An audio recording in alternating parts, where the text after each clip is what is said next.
एक ऐसा धमाका जिसने पूरी दुनिया की तवज्जो दिल्ली पर लाकर रख दी, हिंदुस्तान पर लाकर रख दी।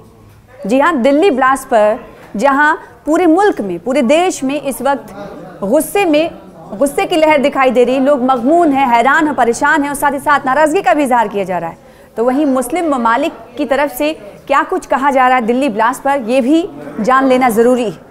नमस्कार, स्वागत है आपका। आप देख रहे हैं खास रिपोर्ट। मैं हूं आपके साथ सना वारिस। दिल्ली ब्लास्ट पर क्या बोले मुस्लिम देश। जी हां, दिल्ली ब्लास्ट के बाद भारत को मुस्लिम ममालिक की हिमायत मिली है और क्या कुछ कहा गया है मुस्लिम ममालिक की तरफ से, इस रिपोर्ट के जरिए आपको बताएंगे। सऊदी और ईरान समेत कई देशों ने इस ब्लास्ट के हवाले से अपना ऑफिशियल बयान जारी किया है। राजधानी दिल्ली में मौजूद तारीखी लाल किले के सामने हुए कार धमाके के बाद भारत को मुस्लिम ममालिक का भरपूर समर्थन, हिमायत मिल रही है। कई मुस्लिम ममालिक ने बयान जारी करके भारत की हिमायत की है और किसी भी प्रकार की, किसी भी तरह की दहशतगर्दी से जुड़ी हुई एक्टिविटीज़ की मुखालिफत की है, विरोध किया है। भारत की राजधानी दिल्ली में स्थित ऐतिहासिक लाल किले के नज़दीक बीते पीर को यानी सोमवार को एक कार में भीषण धमाका हुआ। इस धमाके में 9 लोगों की मौत हो गई और 20 से ज़्यादा लोग घायल हो गए। इस धमाके के बाद पूरा देश गम और गुस्से में डूबा हुआ है। मीडिया रिपोर्ट्स के मुताबिक ये एक आतंकवादी हमला था, दहशतगर्दाना हमला था। इस धमाके के बाद दुनिया भर के बड़े मुस्लिम ममालिक ने भारत का समर्थन किया है और आतंकवाद के खिलाफ एकजुटता दिखाई है। सऊदी अरब ने क्या कहा है? सऊदी अरब ने इस धमाके में मारे गए लोगों और पीड़ित परिवारों के प्रति संवेदनाएं व्यक्त की हैं। वहीं यूनाइटेड अरब अमीरात यानी यूएई ने भी इस दुख की घड़ी में भारत का समर्थन किया है। यूएई के विदेश मंत्रालय ने दिल्ली में हुए कार धमाके की कड़ी निंदा की है और कहा है कि वो किसी भी प्रकार की आतंकी गतिविधियों और तशद्दुद को अस्वीकार करते हैं। सऊदी और यूएई के बाद कतर, मालदीव और ईरान ने भी भारत का समर्थन किया है और दिल्ली में हुए इस कार धमाके की निंदा की। आपको बताएं कि नई दिल्ली में मौजूद ईरानी दूतावास ने लाल किला कार धमाके पर एक बयान जारी किया। इस बयान में लाल किला कार धमाके में मारे गए और घायल लोगों के प्रति दुख व्यक्त किया। साथ ही घायलों की तुरंत स्वस्थ होने की दुआ की गई और पीड़ित परिवारों के लिए सब्र की दुआ की गई। लाल किला कार धमाके के बाद मालदीव के राष्ट्रपति मोहम्मद मुइज़्ज़ू ने सोशल मीडिया प्लेटफॉर्म पर एक्स पर पोस्ट किया है। इस पोस्ट में मुइज़्ज़ू ने लिखा है कि दिल्ली के लाल किले के पास हुए विस्फोट में मारे गए लोगों की खबर से वो दुखी है और पीड़ित परिवारों के प्रति अपनी संवेदनाएं व्यक्त करते हैं। तो वो मालदीव जो एक वक्त आपने देखा था कि भारत के साथ तनातनी थी, भारत के साथ मालदीव के बीच के रिश्ते, एक ऐसा वक्त आया था जब रिश्तों में खटास पड़ी थी, लेकिन आज वो मालदीव दहशतगर्दी के खिलाफ यानी दहशतगर्दी के खिलाफ सभी मुस्लिम ममालिक इस वक्त दिखाई दे रहे हैं और भारत के साथ हिमायत करते हुए दिखाई दे रहे हैं। गौरतलब है कि लाल किला कार धमाके के बाद जांच एजेंसियां साक्ष्य जुटाने में इस वक्त लगी हुई हैं।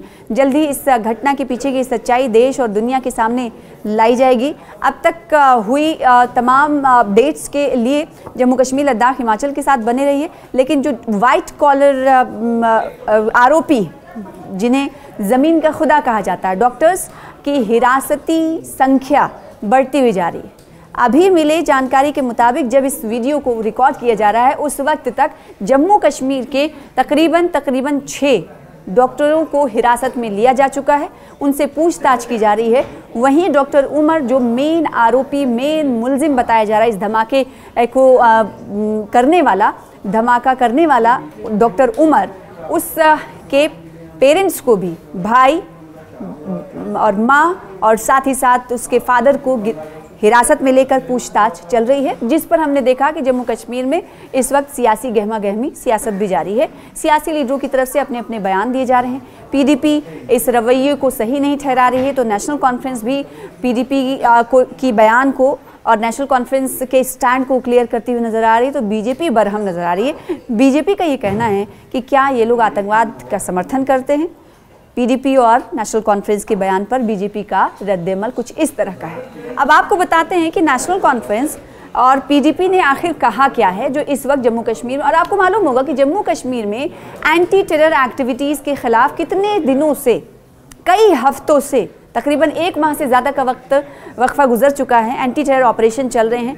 एंटी टेरर ऑपरेशन जब चलता है तो आपको मालूम है कि जम्मू कश्मीर एक हिली एरिया है, मैदानी इलाका भी है, तो वहाँ पर इस तरह के ऑपरेशन चलाना थोड़ा मुश्किल होता है, क्योंकि ऐसे में अगर हिली मैदानी इलाका और साथ ही साथ टफ टेरेन में सुरक्षा बलों की तरफ से जब इस तरह की कार्रवाई की जाती है तो मुश्किल ज़रूर पेश आती है।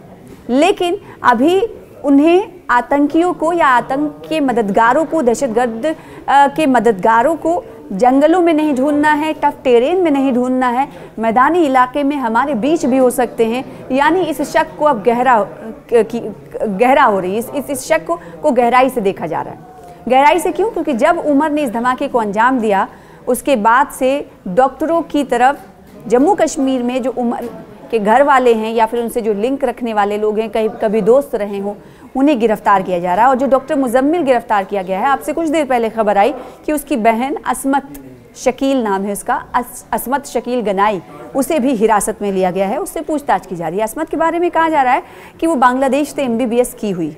उसके बाद अब आप इन खबरों को सुनकर शायद आपको डॉक्टर्स के ऊपर से, डॉक्टर नाम पर से हो सकता है भरोसा उठ जाए, क्योंकि ज़मीन का खुदा कहे जाने वाले डॉक्टर ज़मीन पर इस तरह की करतूत कर रहे हैं, दहशतगर्दाना कार्रवाई में मुलविस रखने का उन पर इल्ज़ाम हो रहा है या फिर वो मुजरिम करार दिए जा रहे हैं, तो जाहिर सी बात है इस पेशे पर कहीं ना कहीं एक कलंक लगता हुआ दिखाई दे रहा है। तो ये कड़ी अभी रुकती हुई नज़र नहीं आ रही। जम्मू कश्मीर के कई इलाकों में आज हमने देखा कि छापेमारी, रेड की जा रही है, और इसी के चलते हमने देखा कि आज जमात इस्लामी के कई मददगार जो जुड़े रहे हों एक वक्त तक, जो पहले इस संगठन के रुकन रहे हों, मेंबर रहे हों, उनके घरों में तलाशी ली गई कि किसी तरह के शवाहिद सबूत तो ना इकट्ठा किए गए हैं या फिर छुपा कर ना रखे गए हों। और आपको मालूम है कि जम्मू कश्मीर में जमात इस्लामी प्रतिबंधित है, यानी बैन है। इससे टेरर आउटफिट घोषित कर दिया गया। ये टेरर आउटफिट पार्लियामेंट से घोषित हुआ है। इस पर गृह मंत्री अमित शाह की तरफ से बयान भी आया, आपने उस बयान को भी सुना होगा। तो इस वक्त जम्मू कश्मीर के लोग जो हैं हैरान परेशान हैं, और एक तरफ इस पर सियासत भी हो रही है। सियासी पार्टियों की तरफ से अलग अलग बयानबाजी की जा रही है कि कश्मीरियों को परेशान ना किया जाए। उधर नेशनल कॉन्फ्रेंस ये कह रही है कि जम्मू कश्मीर के लोगों को हिंदुस्तानी की तरह देखा जाए, हिंदुस्तानी नागरिक की तरह देखा जाए, उन्हें कश्मीरी की तरह ना देखा जाए। जिस तरह से उनका कहना है कि जो जांच करने के लिए जो तरीका इख्तियार किया जा रहा है वो सही नहीं है। महबूबा मुफ्ती एक जलसे से खिताब करते हुए कहती हैं कि उमर के वालिद को जिस तरीके से पकड़कर, घसीटकर, काला कपड़ा पहनाकर, बांधकर गाड़ी में बिठाया गया, ऐसा नहीं करना चाहिए। ह्यूमिलिएट करने के खिलाफ है महबूबा मुफ्ती। कहती खाती हैं, कसूरवार हैं, उन्हें सज़ा दीजिए, लेकिन बेकसूर लोगों को परेशान मत कीजिए, क्योंकि उनका ये कहना है कि एक ख़ता करने वाला पूरा घर उसका खाती नहीं हो सकता, कसूरवार नहीं हो सकता। इस पर सियासत भी हो रही है। और वही नेशनल कॉन्फ्रेंस ये कहती हुई नज़र आ रही है, जैसे कि हमने आपसे कुछ देर पहले आपको बताया कि नेशनल कॉन्फ्रेंस सीधे तौर पर ये कह रही है कि आप जम्मू कश्मीर के लोगों को हिंदुस्तानी नागरिक के तौर पर देखिए। तो इस पर सियासत भी हो रही है और जांच अपनी जगह है। जांच में इस वक्त किस किस एंगल से देखा जा रहा है इस जांच को, वो जांच का विषय है। वो जैसे जैसे अपडेट आता रहेगा वैसे वैसे हम आपको देते रहेंगे। लेकिन इस वक्त आपको बताएं कि जो ग्राउंड जहां पर ये हादसा हुआ था वहां पर काफ़ी सिक्योरिटी है। FSL की टीम, जांच एजेंसियां, सुरक्षा एजेंसियां 5:30 बजे आज CCS की बैठक होने वाली है। देखना होगा कि क्या कुछ लाहे अमल इख्तियार किया जाता है, मुरत्तब किया जाता है, और इस हवाले से हम आपको लगातार अपडेट देते रहेंगे।